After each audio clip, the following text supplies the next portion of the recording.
12 ربیع الاول کی مناسبت سے آپ کو حضور پاک صلی اللہ علیہ وسلم کی بچوں سے کتنی محبت تھی اس کے حوالے سے آپ کو ایک واقعہ سناتے ہیں۔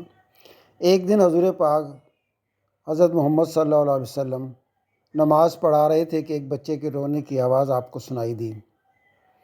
جیسے ہی آواز حضور پاک صلی اللہ علیہ وسلم نے سنی، آپ نے نماز کو مختصر کر دیا تاکہ بچے کی ماں پریشان نہ ہو۔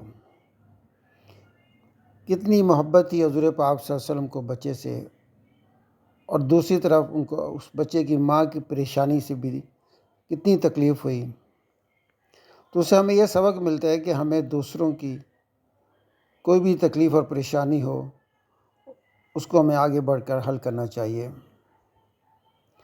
اور دوسرا سبق ہمیں یہ ملتا ہے کہ ہم اپنی نماز کو دوسروں کے لیے باعث راحت بنائیں، نہ کہ اسے باعث تکلیف۔